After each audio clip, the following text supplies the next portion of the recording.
ఇక చెంచలమ్మ సరస్వతి పూజ చేయడానికి సిద్ధమై కూర్చుంటుంది. అక్కడ ఇంట్లో వాళ్ళంతా అందరూ చాలా సంతోషంగా కూర్చుంటూ ఉంటారు. ఇక రేణుక, భవతి, చెంచలమ్మ, సింధూర అందరూ చూస్తూ ఉంటారు. రేణుక, భవతి చాలా గుసగుసలాడుతూ చెవులు కొరుక్కుంటూ ఉంటారు, అసహ్యపడుతూ ఉంటారు. ఇక చాముండి చాలా కోపంగా చూస్తూ ఉంటుంది.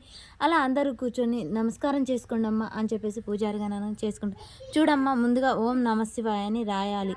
అందుకు పంతులు గారు మీరు అమ్మగారి చేత రాపిస్తారా అని చెప్పేసి అనగానే చెంచలమ్మకు చదువు రాదు కాబట్టి అలా చూస్తూ ఉంటుంది. ఒకసారిగా చూసి చూడండి పంతులు గారు, నా కోడలు సింధూర చేత నాకు రాపించండి, నాకు తనంటేనే ఇష్టం అని చెప్పగానే సరేనమ్మా, ముందుగా గణపతికి శివయ్యకు దండం పెట్టుకొని సరస్వతిదేవిని మనసులో తలుచుకొని ఓం నమ శివాయ అని రాయండి అని చెప్పగానే ఏంటోది నా ఈ విడ్డూరం, అసలు తనతో రాపించుకోవడం ఏంటో నాకైతే ఏమీ అర్థం కావట్లేదు అని భవతి రేణుక చెవులు కోరుకుంటూ ఉంటారు.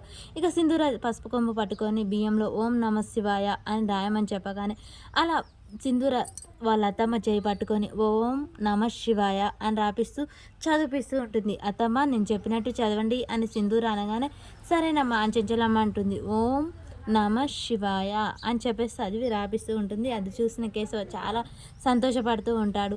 ఆహా, చదువు రావాలంటే బియ్యంలో రాయాలన్నమాట ముందు అని చంటి గుసగుసలాడుతుంది. ఓరి బాబు, నీకు దండం పెడతా, నోరు మీరా అని చెప్పగానే ఇక పూజారి గారు, అమ్మ మీకు అంతా మనసు పూర్తిగా కోరుకోండి, మీకు అనుకున్న విజయం సాధిస్తారు, మీరు ఓర్పు సహనం అన్నీ ఉన్నాయి కాబట్టి మీకు చదువు తొందరలోనే వస్తుంది అని చెప్పేసి అనగానే సరే పూజారి గారు అని చెప్తూ ఉంటాడు. చూడమ్మా, మీరు రచ్చబండ దగ్గర తీర్పులు చెప్తారు, మంచి చెడు ఏది మీకు తెలుసు కాబట్టి నేను చెప్పింది కూడా మీకు అర్థమవుతుందమ్మా అని చెప్పేసి అనగానే చాముండి వైపే రవిబాబు చూస్తూ ఉంటాడు. ఇంకా అత్తమ్మ గురువు గారికి నమస్కారం చేయండి అని చెప్పగానే ఆశీస్సులు తీసుకుంటూ ఉంటుంది. ఇక అందరూ అలా చెంచలమ్మని ఆశీర్వదిస్తూ ఉంటారు.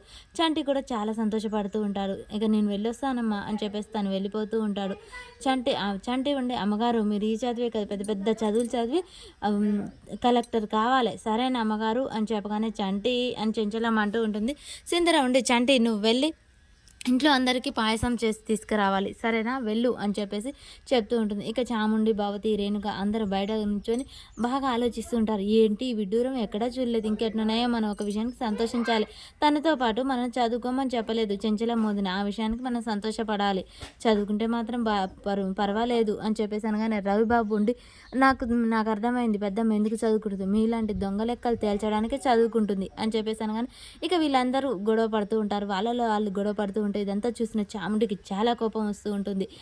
ఏంటి వదిన, ఏంటి నా కొడుకు శోభన్ బాబులా ఉంటాడు, అలాంటిది వాడిని అలా అంటావేంటి అనగానే ఇక్కడ అంటే అన్నావు కానీ చెల్లెమ్మ ఇంకెక్కడ అనకు, ఎందుకు అన్నయ్య శోభన్ ఫ్యాన్స్ ఎమ్మడి పడి బాస్తారు అన్నయ్య అని చెప్పేసి అంటూ ఉంటారు. అలా వాళ్ళల్లో వాళ్ళ సంబంధం లేకుండా మాట్లాడుకుంటూ ఉంటారు. ఇదంతా విన్న చాముండి ఒక్కసారిగా చెహే ఆపండి చెత్తగోల, అసలు ఆలోచించాల్సిన విషయం ఆలోచించకుండా ఇదంతా ఏంటి అనగానే ఏంటమ్మా ఏ విషయం గురించి ఆలోచించాలి, అసలు మనం ఆలోచించాలి ఈ విషయం గురించి కాదు, ఆ సింధూర అత్తమ్మ గుప్పిట్లో పట్టుకుంది, మరి అలాంటప్పుడు మనం ఏం చేయాలి, ఆ సింధూరని అత్తమ్మని దూరం చేయాలి, ఇలాగే కొనసాగితే మనని బయటికి గెట్అవుట్ అంటుంది, అప్పుడు మనందరం తట్టబుట్ట చదువుకొని పోవాలి, కాబట్టి నేను చెప్పినట్టు మీరు అందరూ వినాలి, మనందరం కలిసికట్టుగా ఉండాలి, ముందుగా అర్థమవుతుందా, మీరు ఇలా చిన్న చిన్న విషయాలకే గొడవ పడుతూ ఉంటే మనం ఏమీ సాధించేది కాదు, మనం ఇంట్లో నుంచి బయటకు వెళ్ళిపోవాలి, సరే సరే అమ్మ నువ్వే చెప్పు ఆ ప్లాన్ ఏందో మేము అందరం వింటాము, నీ మాటే మా మాట అని చెప్పేసి అంటూ ఉంటారు. ఇక చాముండి సరే నేనే ఏదో ఒకటి ఆలోచిస్తాను, కానీ మీరు మాత్రం ఇలా చిన్న విషయానికి పెద్ద విషయానికి రాధాంతం చేయకండి బావా, నేను ఒక ప్లాన్ వేస్తాను, నువ్వు మాత్రం సిద్ధంగా ఉండాలి అని చెప్పేసి రవిబాబుతో అంటూ ఉంటుంది చాముండి.